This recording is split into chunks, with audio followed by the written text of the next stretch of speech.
Olá, meu nome é Caroline Brasílio, eu sou professora de língua inglesa aqui no Colégio Emily, sou ex-aluna dessa casa e também sou autora do livro A Voice That Calls Me Home, publicado de forma independente no ano passado. O que me levou a escrever esse livro foi uma vontade muito grande de colocar histórias que estavam crescendo dentro de mim no papel.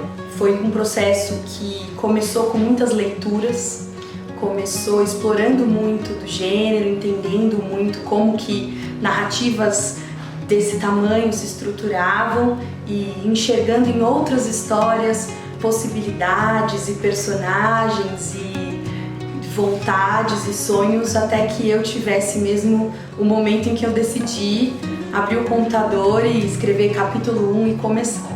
E esse processo começou em fevereiro de 2023 e ele foi um processo de escrita que durou 9 meses. Ele terminou em setembro de 2023.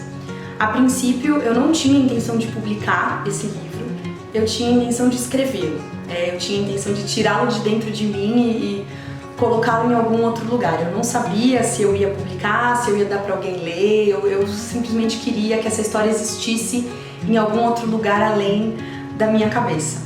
Quando eu comecei a escrever também de forma bastante intuitiva, sem ser uma decisão concreta, eu decidi escrever em língua inglesa, que também é a matéria que eu leciono aqui no Colégio Emily. Muito porque eu leio muito em língua inglesa, leio muitos livros desse gênero em língua inglesa e parecia mais natural para mim, de alguma forma, fazer essa escrita também nesse idioma. Enfrentei muitos desafios por causa disso. Acho que aprendi muito escrevendo esse livro, não só sobre o processo de escrita, mas também sobre vocabulário, sobre expandir meus horizontes aí ainda mais, né? E aí, quando a gente chegou em setembro, eu escrevi The End, acabou a história. E aí eu falei, bom, e agora? O que eu vou fazer? O que eu quero fazer com essa história?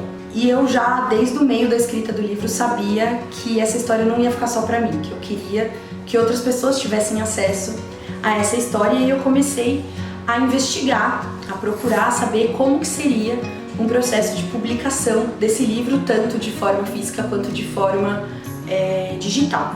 E aí, a primeira etapa que eu tive contato foi com uma profissional de leitura crítica, que é um trabalho maravilhoso de profissionais que trabalham com teoria literária e que vão olhar para detalhes do livro relacionados não só à construção da narrativa, mas também a buracos que ficam na narrativa, a construção desses personagens, todo esse arco narrativo da história. Daí a gente passou por uma segunda etapa, que aconteceu aqui na biblioteca do Emily por muitas tardes aí, que foi uma etapa de revisão da escrita, que é uma etapa também muito cuidadosa e que, para ser feita de forma adequada, levou bastante tempo também. Depois dessa leitura crítica e dessa revisão, aí a gente foi trabalhar com a capa, que, modéstia à parte, é uma obra de arte, é um trabalho maravilhoso de uma artista de Curitiba, Daisy Kurniaski. Ela é aquarelista, ilustradora, então a gente construiu junto, pensou junto essa capa.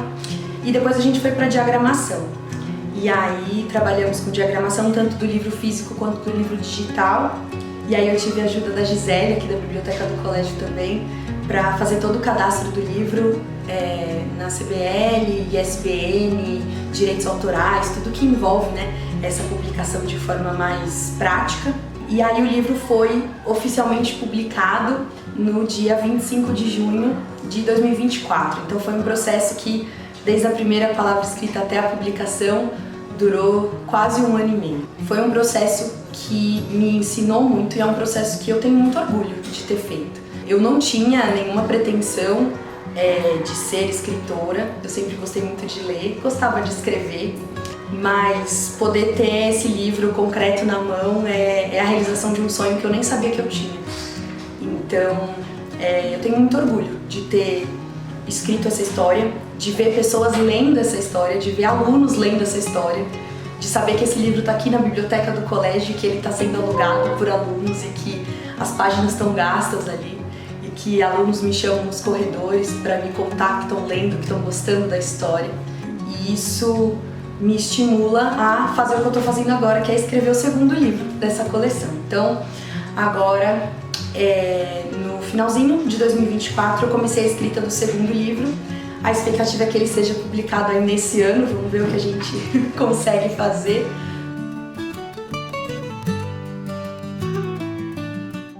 Antes de eu ser escritora, eu sou professora e eu amo o que eu faço. Eu amo o chão da sala de aula, então é minha prioridade, né? Então tem que ter um equilíbrio entre o tempo que eu me dedico aqui e que eu tô 100% aqui e quando eu vou pra minha casa ou eventualmente quando eu passava as tardes aqui sentada na biblioteca escrevendo e que eu dedicava esse tempo pra isso. Demanda muito tempo. Eu não imaginava que o livro ia ter a quantidade de páginas que ele tem, nem a quantidade de capítulos que ele tem, e nem o tempo que eu levaria para isso. Mas assim como o trabalho em sala de aula, é algo que eu descobri que eu também amo fazer.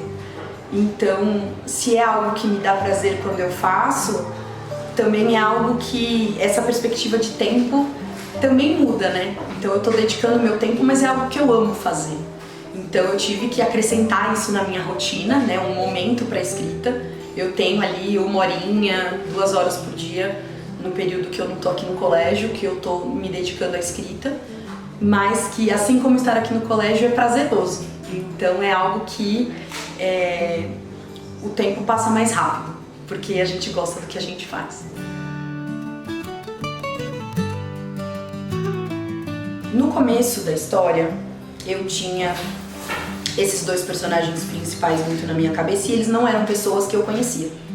Com o passar do tempo, eu comecei a perceber que pessoas me inspiram, relações me inspiram. Então, às vezes, algo que eu estava assistindo, algo que eu estava lendo, uma interação que eu tinha, uma vivência, uma música, uma viagem, essas coisas todas foram construindo esses elementos, além do que a gente lê. Porque o que a gente lê também traz pra gente experiências, vivências que a gente cria dentro do nosso imaginário, mas que são tão potentes e poderosas como as que a gente vive na realidade. Eu digo que não tem nada de mim? Não. Tem partes dessa história, tem capítulos específicos desse livro que eu falo, olha, esse capítulo sou eu, mas a personagem principal não sou eu. E o desafio agora é escrever um segundo livro com outros personagens principais. As minhas vivências e a minha bagagem me ajudam a criar esses personagens, mas que são outras pessoas, que têm outras reações diante do mundo, que enxergam as relações pessoais de forma diferente, que têm outros medos, que têm outras vontades, então é desafiador. Eu optei por uma escrita em que cada capítulo tem um olhar narrativo diferente, um viés narrativo diferente. Então isso também trouxe um desafio para mim enquanto escritora, porque eu tinha que, a cada capítulo, me colocar no lugar de uma pessoa diferente para construir essa história.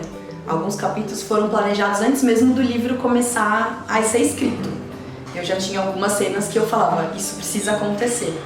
Mas outros capítulos eu simplesmente sentava para escrever e aquilo acontecia. E eu acho que esses são os capítulos mais mágicos, assim, que a história por si mesma se construía. A possibilidade de criar é onde o escritor se diverte, né? A gente pode fazer o que a gente quiser.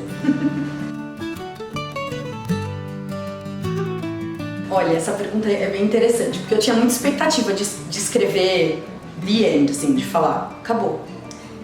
E quando eu escrevi foi meio anticlimático. Eu terminei o livro e aí eu falei assim, mas acabou? Mas será mesmo que acabou? Desliguei o computador e deixei a história um pouco e passou uns 2 dias eu fui lá e reescrevi o final inteiro. Assim, não mudei coisas do final, mas reescrevi a perspectiva, acrescentei coisas e a ponto de aí sim, quando eu escrevi fim, aí eu chorei, aí eu falei, tá bom, agora terminou. Mal sabia eu que eu tinha muitas horas de revisão de texto ainda, que muita coisa ainda mudaria, porque o processo de leitura crítica te coloca nesse lugar de você questionar algumas escolhas que você fez. Porque tem um pouco disso também, a gente se envolve com essa história. Não é algo mecânico que eu tô fazendo, eu tô praticamente vivendo essa história todos os dias que eu sento pra escrever. Tem uma coisa de pertencimento e de satisfação, de falar assim, agora eu terminei, né? E agora eu posso pensar em outra história, construir outra história. Eu não sei se com o segundo livro isso vai ser diferente, mas eu acho que o fato desse ter sido o primeiro ainda coloca ele num lugar ainda mais único, assim. Eu não vou ter outro primeiro livro, né? Ele já tá aqui, ele já existe. É um ato de vulnerabilidade.